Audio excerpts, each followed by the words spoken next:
आतंकी हमले में उत्तराखंड के आदर्श नेगी भी शहीद हो गए। 26 साल की उम्र थी। 26 साल की उम्र में सेना में भर्ती हुए थे। फरवरी में छुट्टी पर आए थे घर और गढ़वाल राइफल्स में भी भर्ती थे। और अभी प्रीति हम इसी खबर का जिक्र भी कर रहे थे।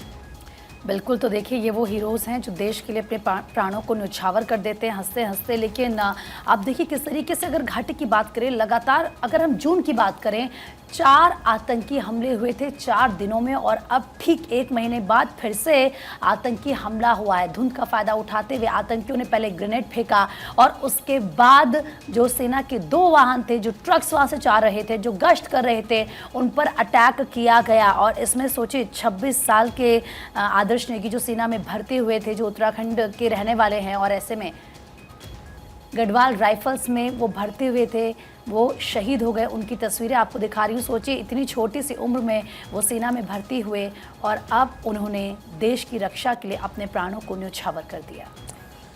देखिए बिल्कुल, सेना पर 2 दिन में दूसरा हमला जिसमें 5 जवान शहीद हुए हैं। और आतंकी हमले में उत्तराखंड के आदर्श नेगी शहीद हुए। 26 साल उनकी उम्र, 26 साल की उम्र में ही सेना में भर्ती हुए थे और फरवरी में ही छुट्टी पर आए थे घर। इस बीच उनके परिवार वालों को ये खबर मिलती है कि बेटा शहीद हो गया है, देश के लिए शहादत दी है, कुर्बानी दी है। एक तरफ गम का माहौल भी है और दूसरी तरफ परिवार के लोगों को, पूरे देश को फख्र भी है इन जवानों पर। तो गढ़वाल राइफल्स में थे। सेना पर 2 दिन में ये दूसरा हमला, इसमें 5 जवान शहीद हो गए। और देखिए 3 आतंकियों की करतूत, आतंकियों के खिलाफ चल रहे सैन्य अभियान से जुड़े अधिकारियों ने बताया कि घटना को 3 आतंकियों ने अंजाम दिया।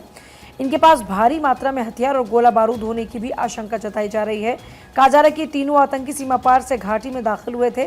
डीजीपी आर स्वैन खुद सैन्य ऑपरेशंस की निगरानी कर रहे हैं। घटनास्थल पर सेना के कई बड़े अधिकारी मौजूद हैं और ऑपरेशंस की रणनीति भी बनाई जा रही है। अगर देखिए हाल ही की आतंकी घटनाओं की बात करते हैं तो आपको 9 तारीख को याद होगा, 9 जून को रियासी जेल में आतंकियों ने श्रद्धालुओं से जो भरी बस थी उस पर गोलीबारी की थी। घटना में 9 लोगों की जान गई थी।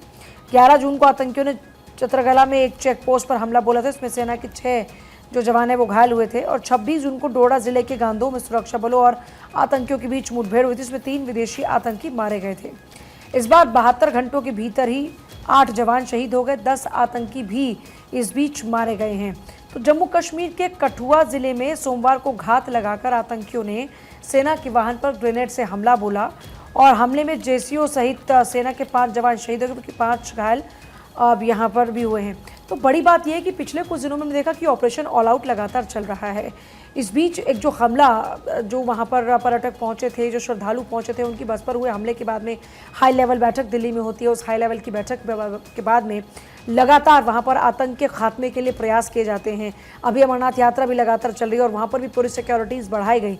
लेकिन इस बीच एक बार फिर से ये आतंकी हमला यहाँ पर हुआ है।